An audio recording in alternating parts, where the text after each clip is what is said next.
देखिए ये दूसरा पाठ है, ठीक है, सूरदास जी का है। और हाँ एक बात ये, जो नागमती वियोग वर्णन है वो कट चुका है, ठीक है। अगर ये 30% सिलेबस नहीं कटा होता तो उसको भी हम पढ़ाते हैं, ठीक है ना। हालांकि अगर आपको ऐसे पढ़ना है कि सर हाँ मतलब उसके अर्थ वगैरह को समझ में आए तो मैं पढ़ा सकता हूँ, लेकिन अगर कहा जाए तो सिलेबस से बिल्कुल बाहर है, तो इसलिए वो पढ़ाना क्या है, फिजूल है। और ये पाठ सूरदास जी का है। ये 3 शीर्षक हैं, एक शीर्षक है विनय, एक शीर्षक है वात्सल्य और एक शीर्षक है भ्रमर की, ठीक है। ये तीनों एक ही हैं, पाठ एक है, शीर्षक 3 है। तो इसमें सबसे पहले हम पढ़ेंगे किसको, विनय को। किसको पढ़ेंगे, विनय को। तो देखिए विनय में क्या है, सूरदास जी के जीवन परिचय को तो आप जानते ही हैं, ये जन्म से अंधे थे या नहीं, रोनकता नामक ग्राम वगैरह में हुआ था, ये सब चीज़ें वहाँ पर लिखा है, संक्षिप्त परिचय जान सकते हैं। मैं एक बार बता भी दूँ, इनका नाम सूरदास था। इनका जन्म जो हुआ था 1478 ईस्वी में हुआ था। गांव जो था रोनकता नामक ग्राम में था, ठीक है। आगरा से, दिल्ली से आगरा जाने वाली जो सड़क थी ना, हाँ वहाँ पे था, रोनकता नामक स्थान पे हुआ था। पिता का नाम इनका रामदास था, जो ब्राह्मण थे, सारस्वत ब्राह्मण थे। गुरु इनके वल्लभाचार्य थे, ठीक है। और ये भक्ति शाखा की बात करेंगे तो ये कृष्ण भक्ति शाखा के थे। किसके थे, कृष्ण भक्ति शाखा के, ठीक है। राम भक्ति शाखा भी थी, कृष्ण भक्ति शाखा भी थे। तो ये कृष्ण भक्ति यानी भगवान श्री कृष्ण की पूजा करने वाले, भक्ति करने वाले में से थे। सगुण भक्ति शाखा के थे। सगुण, सगुण का तात्पर्य है जो मूर्ति पूजा करते थे, निर्गुण का मतलब जो मूर्ति पूजा का विरोध करते, ठीक है। और फिर बात करेंगे तो इनकी कृतियों में सबसे प्रमुख कृति है सूर सागर, सूर सरावली, साहित्य लहर। ये 3 इनकी प्रमुख कृतियाँ हैं, जिसमें सबसे प्रमुख है सूर सागर, बहुत अच्छी है, ठीक है। और मृत्यु की बात करेंगे 1583 में हुआ था, ठीक। इसका संक्षिप्त परिचय है। हालांकि जितने भी लोग ये जो साइंस स्ट्रीम्स हैं, मतलब विज्ञान वर्ग वाले हैं, आपको जीवन परिचय लिखने के लिए भी एकदम नाम मात्र का आता है ना। मतलब साहित्य का मतलब होता है किसी बात को बढ़ा चढ़ा के लिखना, यानी जितने आर्ट साइड वाले हैं वो इस चीज़ को बढ़ा चढ़ा के लिखेंगे। जबकि आपको अगर लिखना पड़ेगा जीवन परिचय तो आप एकदम आराम से थोड़ा बहुत, मतलब जन्म मृत्यु, मम्मी पापा का नाम और शिक्षा दीक्षा थोड़ी बहुत और रचनाएं बस, ठीक है। हाँ क्या वो आएगा 6 नंबर का, पता है, 3-3 करके आएगा, ठीक है। लेकिन मतलब देखिए साहित्य के जैसा नहीं लिखना होता है आपको, ठीक है ना, इसलिए हम कह रहे हैं। आए समझ में। और वैसे भी अब कोरोना की वजह से आपको लगता तो मुझे नहीं है कि आपका हाफ ईयरली एग्जाम हो, फिर भी चलिए देखिए विनय है। और विनय का पहला पद है, कहते हैं कि अब कै राखी लेव भगवान। इसका पहले प्रसंग समझिए। संदर्भ तो जानते ही, प्रस्तुत पद्यांश हमारी पाठ्य पुस्तक हिंदी काव्य के सूरदास जी के द्वारा रचित विनय नामक शीर्षक है, विनय नामक पाठ से लिया गया है, ठीक है। इसका रचित सूरदास जी। तो प्रसंग इसका क्या है, प्रसंग ध्यान समझिएगा। प्रसंग ये है कि एक कबूतर है, ठीक है, एक कबूतर है, उसको मारने के लिए बाज उसके पीछे पीछे आ रहा है। और वो उससे बचते बचते क्या किया कि आसमान से उड़कर एक पेड़ की डाली पर छुपकर बैठ गया। अब जहाँ पर छुपा हुआ था वहीं पर एक बहेलिया जो पक्षियों का शिकार करते हैं, वो उनको निशाना साधकर, तीर कमान के साथ निशाना साधकर नीचे से निशाना लगाया हुआ है। उसके ऊपर बाज बैठा हुआ है। बाज सोच रहा है कि जब उड़े मैं शिकार कर लूँ, और बहेलिया सोच रहा है क्योंकि बैठे रहेंगे तो भाई निशाना तो आसानी से लग जाएगा ना। अगर उड़ के जाएंगे तो निशाना नहीं लग पाएगा, उड़ के जाएंगे तो कौन शिकार कर लेगा। यानी इस प्रकार स्थिति बनी हुई है कि दोनों तरफ से क्या है, मुसीबत आई है। दोनों तरफ से क्या आई है, मुसीबत आई। कहते हैं ना, आगे कुआं पीछे खाई। तो दोनों तरफ से मृत्यु उसकी निश्चित है। तो वह उस समय, उस अवस्था में जो कबूतर है वह भगवान से विनय करते हुए कहता है कि अब कै राखी लें भगवान, अर्थात हे प्रभु, हे परमात्मा, अब की बार आप मेरे प्राणों की रक्षा कर दीजिए। क्योंकि अगर अकेला रहता तो मैं एक बार लड़ता भी, लेकिन दोनों तरफ से है तो आपके सिवा कोई बचा सकता है, नहीं बचा सकता है। कहते हैं हौ अनाथ बैठो द्रुमडरिया पार दिसाधो बान। हौ मतलब हूँ, अनाथ मतलब अनाथ हूँ। वो कबूतर अनाथ है, उसका कोई नहीं है, ठीक है। और बैठो मतलब बैठा हूँ, ध्रुव मतलब होता है वृक्ष, और डरिया मतलब होता है डाल पर। हे प्रभु, मैं अनाथ हूँ और वृक्ष की डाल पर बैठा हूँ। पारधि साधो बाण, और पारधि का मतलब होता है शिकारी या बहेलिया। वह क्या है, साधे बाण मतलब बाण साधे हुए है। मैं जिस डाली पर बैठा हुआ हूँ वहीं पर जो बहेलिया है वो क्या किया है, बाण को साधे हुए है, यानी मेरे ऊपर निशाना लगाए हुए है। ताके डर मैं भाजत चाहत, ताकि मतलब उसके, डर मतलब भय से, डर से, भाजत मतलब भाजो मतलब भागना, उसके डर से चाहता हूँ, उसके डर से मैं क्या करना चाहता हूँ, भागना चाहता हूँ। भाई बैठा रहूँगा तो वो निशाना अगर तीर चला देगा मैं मर जाऊँगा, तो उसके डर से मैं भागना चाहता हूँ। और ऊपर ढुक्यो सचान, सांच लिखा है इसमें, हालांकि सचान होना चाहिए, अच्छा इसमें सांच लिखा है, कोई बात नहीं। ऊपर ढुक्यो सचान, सचान मतलब बांझ, लेकिन उसके ऊपर यानी वृक्ष के जो डाल बैठा है उसके ऊपर वाली डाल में कौन बैठा है, बांझ बैठा है। आप समझ रहे हैं स्थिति को? भाई ऊपर बांझ बैठा है, नीचे बहेलिया है, शिकारी है, दोनों तरफ से मृत्यु निश्चित है। ऐसी विकट परिस्थिति में कौन सुरक्षा करेगा, भगवान। इसलिए वह भगवान से कह रहा है। और फिर कहता है कि दुह भांति दुख भयो आन, यह कौन उबारे प्राण।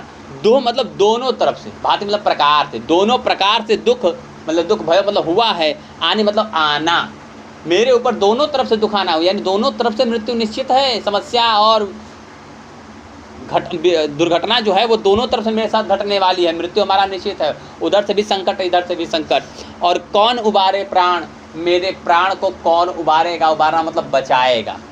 कौन बचा सकता है बताइए, कौन बचाएगा उस स्थिति में? अगर मान लीजिए बहेलिया अगर छोड़ भी देता है तो गिद्ध छोड़ेगा, बांझ छोड़ेगा, नहीं छोड़ेगा। मान लीजिए बांझ अगर एक बार भटक भी जाता है, नहीं कर पाता है, थोड़ी देर हो जाती है तो बहेलिया मार देगा, मरना तो तय है दोनों तरफ से। तो ये बता रहे कि कौन मेरे प्राणों की रक्षा करे। फिर कहते हैं कि सुमिरत ही अहि डस्यो पारधि, ध्यान सुनिएगा, सुमिरत मतलब सुमिरते ही, याद करते ही, अहि मतलब होता है सर्प, डस्यो मतलब डसता है, पारधि मतलब उस पारधि को, अर्थात उस बहेलिया, उस शिकारी को। जैसे ही ये भगवान से क्या करते हैं, सुमिरण करते हैं, याद करते हैं, भगवान को पुकारते हैं, कौन, कबूतर महाराज, तो तुरंत वहीं पर सांप आता है और किसको डस लेता है, शिकारी को, बहेलिया को डस लेता है। और कर छूट्यो संधान, उसके हाथ से, कर मतलब हाथ से, छूटे मतलब छूट जाता है, संधान मतलब बाण, उसके हाथ से बाण छूट, भाई सांप काटेगा तो अचानक उसके हाथ से बाण क्या हो गया, छूट गया। फिर क्या हुआ, सूरदास सर लगे सचा नहीं, सूरदास जी कहते हैं कि सर मतलब वह बाण, लगे मतलब लग जाता है, सचा नहीं मतलब बाँझ को, वह बाण छूटकर कहाँ लग जाता है, बाँझ को लग जाता है। और जय जय कृपा निधान, हे कृपा निधान, कृपा के सागर भगवान आपकी जय हो। देखिए कितना सुंदर उन्होंने, भगवान ने अपने भक्त की रक्षा की कि दोनों तरफ से मृत्यु थी और दोनों का निवारण एक पल में कर दिया कि भगवान की कृपा से वहाँ एक सर्प आया और सर्प ने शिकारी को क्या कर लिया, डस लिया। सर्प के डसने से ही अचानक उसके हाथों से बाण छूट गया और वो किसको जाकर लग गया, कबूतर को न लगकर बाण थोड़ा ऊपर हो गया और जाकर बाँझ को लग गया। यानी अब भाई शिकारी से भी बच गया कबूतर और बाँझ से भी बच गया। ठीक है भाई, चलिए दूसरा है विनय का दूसरा पद है आपका। इसमें क्या है, मेरो मन अनंत कहाँ सुख पावे। इसमें सूरदास जी ने स्वयं ही अपने बारे में ही वर्णन किया है और वो कहते हैं कि मेरा जो मन है, मेरा जो हृदय है, मेरी जो आत्मा है, वह कहीं और सुख नहीं प्राप्त करता, अर्थात भगवान के चरणों में ही सुख क्या करता है, प्राप्त करता है। तो उसी के बारे में वर्णन करते हैं, यानी अपने मन के बारे में, अपने जो उनका अनन्य प्रेम है उनके भगवान श्री कृष्ण के प्रति, उनका जो इष्ट देव के प्रति है, अपने प्रेम को प्रदर्शित करते हुए कहते हैं कि मेरो मन अनंत कहाँ सुख पावे, जैसे उड़ी जहाज को पंछी फिर जहाज पर आवे।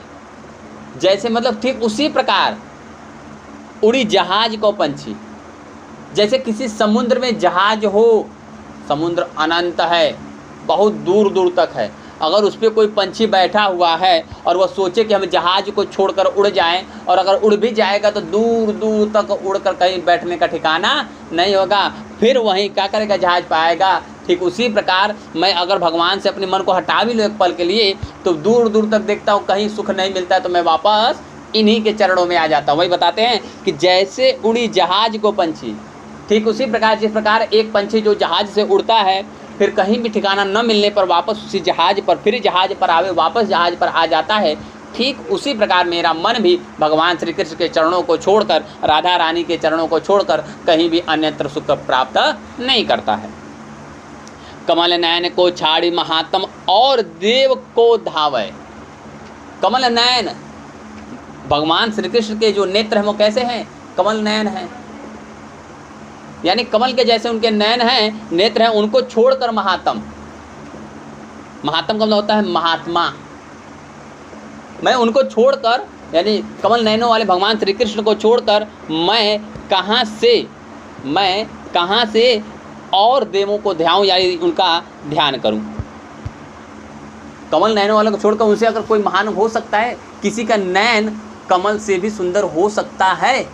नहीं, यानी इससे बड़ा कोई नहीं है, यानी उसके अलावा मुझे कोई भाता ही नहीं है, यानी उसके सिवा मुझे कहीं चैन नहीं है, मैं उनको छोड़ नहीं सकता। फिर कहते हैं कि परम गंग को छाड़ पियासो दूर मती कूप खनावे। समझिए इसको, थोड़ा सा गहरा भाव है इसका। परम गंग को, यानी जो परम गंग मतलब शुद्ध, गंगा का तात्पर्य है, गंगा का जो जल होता है कैसा होता है? शुद्ध होता है, पवित्र होता है।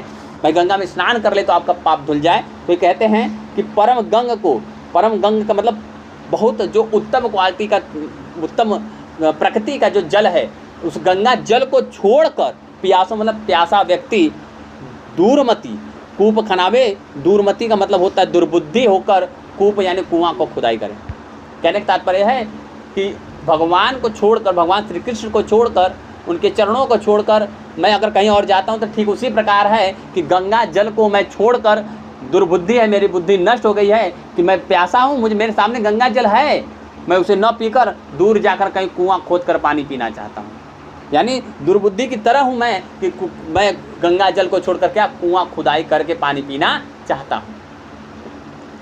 सोचिए कैसा, कितना अट्टहास भरा है, कितना हास्यास्पद है ये। फिर कहते हैं कि जिहि मधुकर अम्बुज रस चाख्यो क्यों करील फल कावर। कहते जिहि मतलब जिसने, मधुकर, मधुकर मतलब होता है भौरा, जिस भौरे ने अम्बुज रस, अम्बुज रस मतलब होता है कमल का जो रस होता है, मकरंद होता है, उसकी बात है। जिसने कमल के रस का पान कर लिया हो, यानी सुंदर रस होता है कमल का रस जो होता है बहुत सुंदर होता है, उस रस का जिसने पान कर लिया है वह क्यों करील फल, करील एक विशेष प्रकार का होता है, वो कांटों का वृक्ष होता है, करील जो होता है ना कांटों का वृक्ष होता है। कांटों के वृक्ष के फूल का रस कौन लेगा? जिसने कमल के कोमल फूल के पंखुड़ियों का रस पान कर लिया हो, वह कांटों के वृक्ष का कोई रस लेगा? कैसा लगेगा उसे? कहने का मतलब सीधे सीधे ये है कि जिसको, समझिए ध्यान से, जिसने गुलाब जामुन का स्वाद ले लिया हो और उससे कहा जाए कि तुम गुड़ खाओ, या उसको कुछ और कोई और मिठास वस्तु दे दी जाए, उसे अच्छा लगेगा? भाई गुलाब जामुन में कितना मिठास है और उसके अन्य कोई मिठास नहीं है। ठीक उसी प्रकार के जिसने कमल रस का पान कर लिया वो करील का रस लेगा? कभी नहीं। बस उसी प्रकार मेरे लिए जो भगवान है मेरे कमल रस के समान है, मेरे जो प्रभु हैं श्री कृष्ण भगवान है वो क्या हैं? कमल रस के समान है। मैं उनको छोड़कर कल रस पे, करील के फूल पर, करील के वृक्ष पर क्यों जाऊं?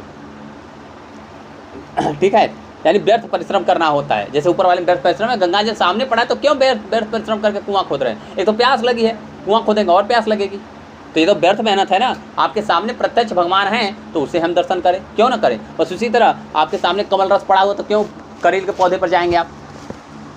कमल का फूल अगर आपको मिल गया तब दूसरा छोटा मोटा फूल क्या देखने जाएंगे? और फिर कहते हैं कि सूरदास प्रभु कामधेनु तजी छेरी कौन दुहावे। छेरी माने होता है बकरी, और कामधेनु मतलब होते समस्त कामनाओं को पूरा करने वाली गाय। कामधेनु उनका नाम ही है। आप जो इच्छा, एक था कल्पतरु, ये सब समुद्र मंथन में निकले थे, थोड़ा सा पुराणों में भी सुन लीजिए। समुद्र मंथन जब हुआ था तो उसमें से कामधेनु और कल्पतरु, कल्पतरु ऐसा वृक्ष जिसके नीचे जाकर आप जो कल्पना कर देंगे वह सही हो जाएगा। आप कल्पतरु के नीचे गए, हे भगवान हम टापर बन जाए, बन गए। समझ रहे हैं मेरी बात?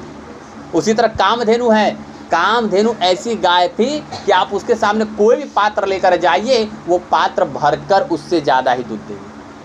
मतलब अगर 1 पाव का लोटा लेके जाएंगे तो वो 3 पाव देगी, 1 किलो की बाल्टी लेकर जाएंगे तो वो 1.5 किलो देगी, अगर 5 किलो की बाल्टी लेकर जाएंगे उससे ज़्यादा। कामधेनु समस्त कामनाओं को पूर्ण करने वाली, आपकी जो भी कामना होगी वह क्या कर देगी? कामधेनु पूर्ण कर देगी। तो वो ऐसी गाय आपके पास हो, यानी ऐसे दूध देने वाली, समस्त कामनाओं को पूरी करने वाली गाय हो आपके पास, तो छेरी कौन दुहावे, तो उसको छोड़कर कौन बकरी को दुहने जाएगा? समझ रहे हैं ना? यानी आपके पास ऐसी गाय है जो इतना दूध देती है कि पूछिए मत, अच्छी गाय है, मतलब लत्ती उत्ती भी नहीं मारती है, शुद्ध गाय है, उसे छोड़कर आप बकरी को दूहेंगे, कितना दे देगी? समझ रहे मेरी बात? ठीक है, चलिए, अच्छा समझ में आया पूरा? आगे बढ़े ना, कोई दिक्कत?